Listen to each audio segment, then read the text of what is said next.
Why was that so dramatic? I'm not sure, but hi bloomers, I missed you guys.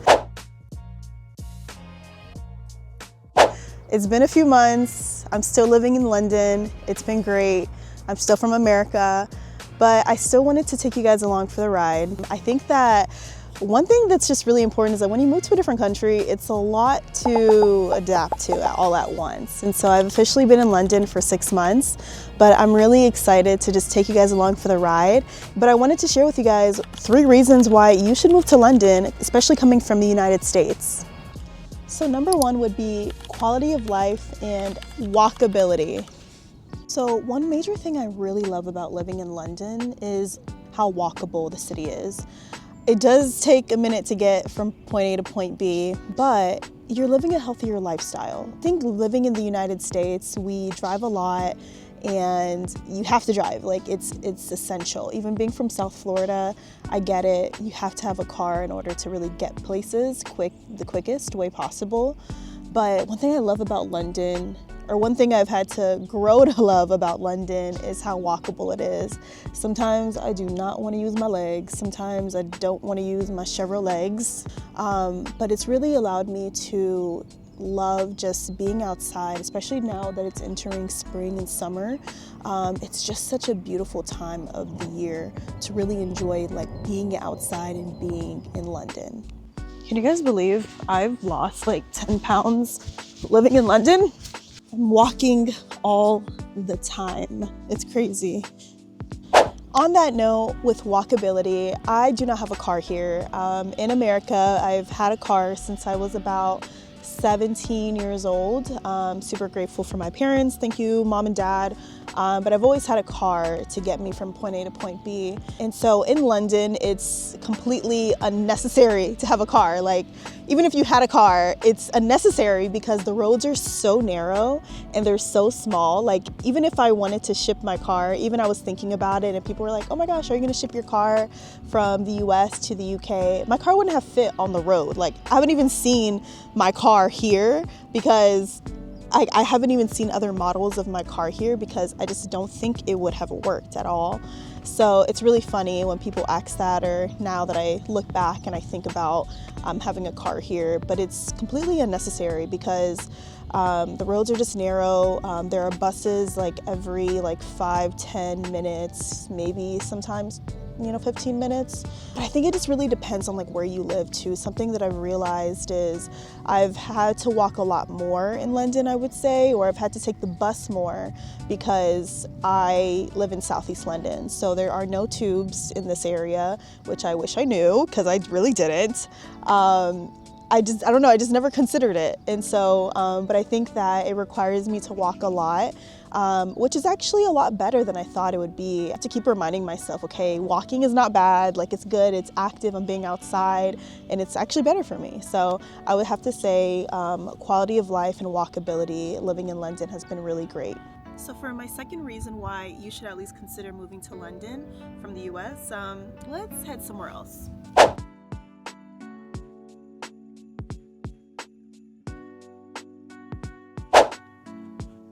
Okay, so let's talk about number 2, the education and healthcare system in London, well, in the UK in general.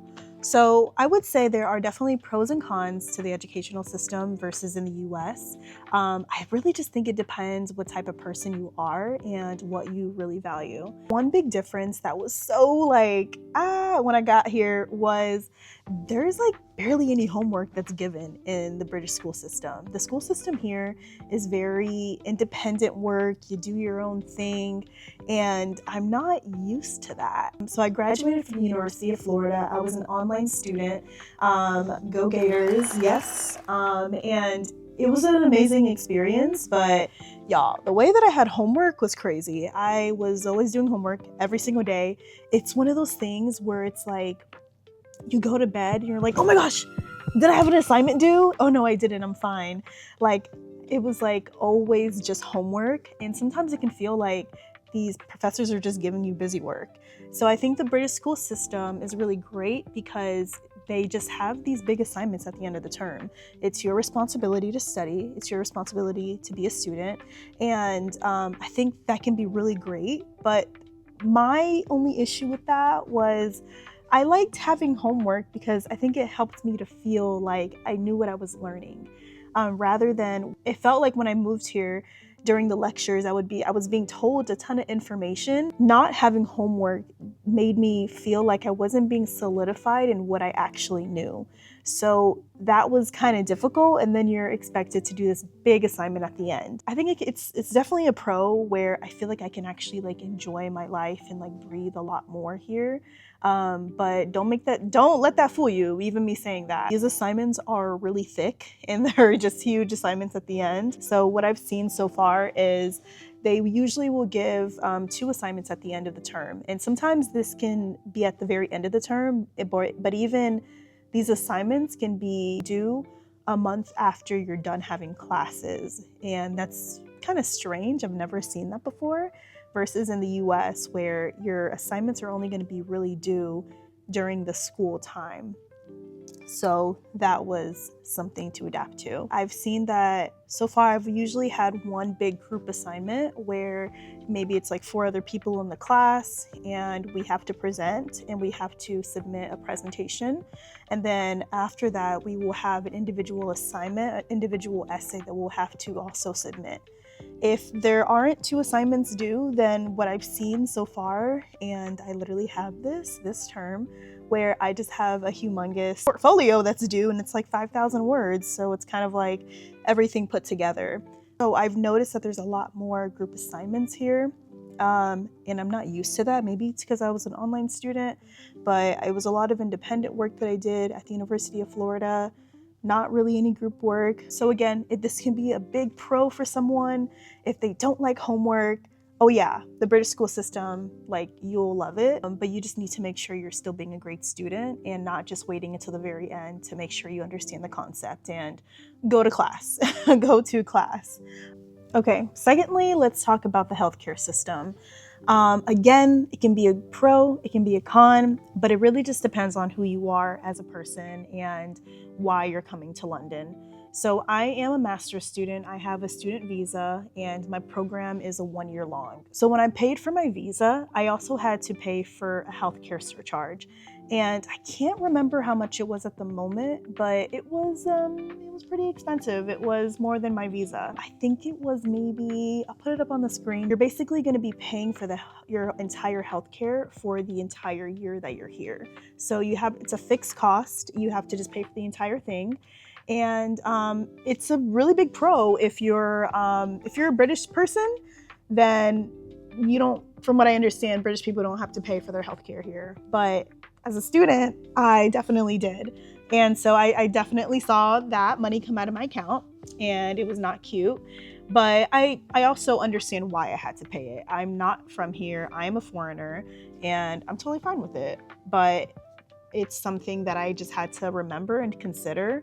Because I think oftentimes when people talk about, oh my gosh, the British system is better, but maybe it's better for people who are from here, but maybe not for a foreigner. So that's just something to really consider with the healthcare here. But let me quickly share my experience with NHS. So that is the healthcare system here. So my experience with the NHS was actually really good. So maybe in November or December of last year, I got really sick. I was staying up super late to get a paper done. I did not go to bed at all. I slept 0 hours. I had like a really bad like sinus issue. It hurt to just swallow anything. And so I went to the doctor, I went to urgent care. And what was interesting is that I walked in and I walked out and nobody asked me for any money. And I think it's so different. It's like, what? So like coming from the States, like they're gonna require you to pay something. It's so funny because maybe like a week later, I got something in the mail from the NHS and I was like, I knew it. It was a trick. They were trying to convince me I wouldn't have to pay, because I literally asked someone, I was like, so am I good? Do I have to pay for anything? They're like, no, you're fine. But in the mail, it literally just said, hi, we're just so excited to have you. And we just wanted to let you know this is your GP, this is your doctor, and have a nice day. And that's like so shocking because, I don't know, maybe in America, you know, It's just done a little differently. I literally had to get blood work done when I was in Chicago last year before I moved to London, and it was so expensive. Healthcare, again, I did have to pay for it. It was a fixed amount. But one thing I know is that if I get sick again, I won't have to pay anything. So I think that's really good to know that and to have that security with living in a different country. But again, it's a pro for me, but I did have to pay something. So that's just something to be mindful of if you're coming here as a student. So it's almost 5 p.m. So let's head home. I have a women's night out session that I'm going to be going to later, but let's take this home. Hey y'all, welcome to my kitchen. This is literally my kitchen right here. So the last time I filmed was on Wednesday. It's Friday now. Yeah, let's get into the third reason why you should consider moving to London. I would say for travel, connectivity, and overall experience. So as I shared, in London, most people do not drive. There's not really a reason to have a car here. If you live in like zones like 1 to 4, I would say, or like 1 to 3. So London is broken up into different zones. So it's like zone 1, zone 2, zone 3, zone 4, zone 5. And so if you live in like zone 5, like you're probably going to need a car. Or if you live in like zone 6, like you're gonna need a car because it's gonna be very difficult to get to London because there's only usually like one train system in certain areas. And so it just really depends on where you live. But I would say I love the fact that living in Europe, like everything is like a flight away. I believe it was last October, I went to Spain.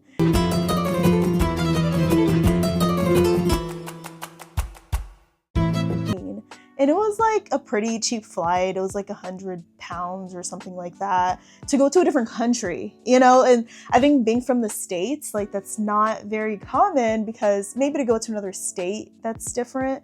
But to go to another country, like that's usually a lot of money. But I also love how you can take trains to different places in Europe. I've been really wanting to go to Birmingham and also just visit like Manchester and all these other places. I actually have not really traveled a ton like within England since I've been here, but I love how everything is just so close by. And from what I understand, you get a completely different experience, a completely different accent. It does take a minute to get from point A to point B, I would say, in London. Even this past week, I visited a friend in Essex, which is like East London, like suburbs of London. And it took like a good hour and 45 minutes to get there. Overall, my experience of living in London has been quite interesting. It's been difficult. It's been fun. It can feel lonely, but literally I'm always just growing. So even when it comes to my loneliness, I have to check myself, am I spending time with other people? Am I using the people in my life to actually build relationships with? It can be so easy to just keep the relationships I have in the States, and I love those relationships, and I still talk to my friends there weekly. Literally, I talk to them weekly, but I have to really check myself to see okay, is my response to quickly go to what I'm comfortable with rather than, okay, let me get out of my comfort zone and build the relationships that I've been building in London. So I think it's something that I have to continuously check myself in to make sure that I'm going after outside relationships. And so I think it's been a learning opportunity for myself. And I think just living in a different country, you learn so much. You learn just the way of the people, you learn the different accents, you learn what not to do, what's cool, what's not cool. But you really just get to know yourself better. You're able to figure out the things that you struggle with, the things that are hard for you, complain about. I feel like even moving here, I feel like I have complained about everything. And it's not even like I complain about it because I don't like it. You're comparing something to what you've always known to something so drastically different. And I think that's where it can be very difficult. Even, in this video, if it feels like I'm complaining about anything, please don't take it to heart. It's genuinely such a big culture difference. And it's not that it's bad, it's just different, genuinely. I would highly suggest moving to a different country. But that's the end of this video. I hope you guys have been informed on the reasons why you should consider it. Please let me know if you have any questions. And yes, I hope you bloom. Bye.